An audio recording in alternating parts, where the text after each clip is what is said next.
দেখুন বন্ধুরা, এটা হলো ডিম সিদ্ধ, এটা হলো নারকেলের দুধ, এখানে আছে নুন, মিক্সড গরম মশলা, লঙ্কার গুঁড়ো, হলুদ, পাঁচফোড়ন, জিরে, শুকনো লঙ্কা, এগুলো দিয়ে আমি নারকেলের দুধ দিয়ে ডিম বানাবো। আপনারা তো সবাই চিংড়ি মাছের মালাইকারি খেয়েছেন, আমি আজকে নারকেলের দুধ দিয়ে ডিম বানাবো। সবারই প্রথমে দিতে হবে কড়াইতে তেল, এই ফোড়নগুলো দিয়ে দুধটা দিয়ে আমি এটাকে পুরো আগে জ্বালিয়ে নেব। তারপরে নুন হলুদ দেব। তারপরে যখন এটা গাঢ় হয়ে যাবে, তারপরে আমি নামানোর আগে এই শুকনো লঙ্কার গুঁড়োটা আর এই গরম মশলাটা দেব।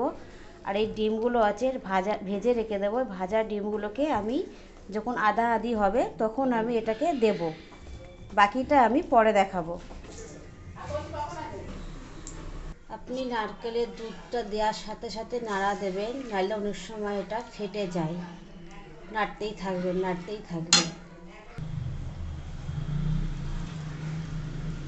আপনারা চাইলে বেটেও দিতে পারেন, কুচিও দিতে পারেন। একটু ঝাল হলে এটা ভালো হয়, কারণ যেহেতু এটা নারকেলের দুধ দিয়ে মিষ্টি লাগে, এই জন্য একটু কড়া করে ঝাল দিলে বেশি ভালো লাগে।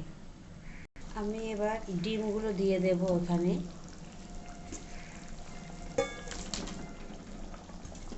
ডিমগুলো দিয়ে অনেকক্ষণ ফোটাবো, যাতে ডিমের ভেতরে সব কিছু ঢুকে যায়।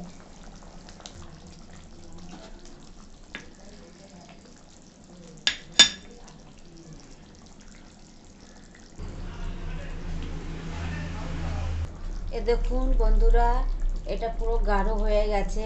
এবার আমি এটার মধ্যে ঘরে বানানো যে গরম মশলা হয় সেটা আমি এখন দেবো এর মধ্যে।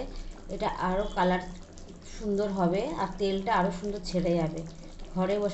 ঘরে বানানো যে গরম মশলাটা 8 রকমের উপকরণ দিয়ে বানানো।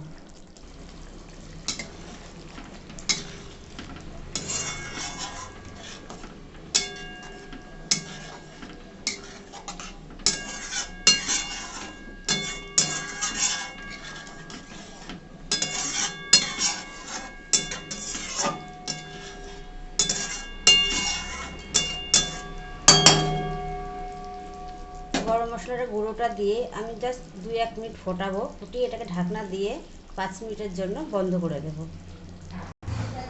আমার এখানে নারকেলের দুধ দিয়ে ডিম রেডি। আপনারা এটা গরম ভাতের সাথে খাবেন, খুব ভালো লাগবে। আর আপনারা একবার বানিয়ে দেখবেন কেমন লাগে। আর এখানে আমি 6টা ডিমেতে 1টাই নারকেল ব্যবহার করেছি। আপনি চাইলেন আরও 2টো ডিম অ্যাড করতে পারেন, সেটা আপনার ব্যাপার।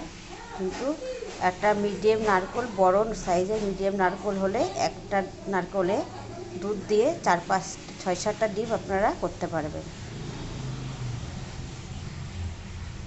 ওকে, বাই।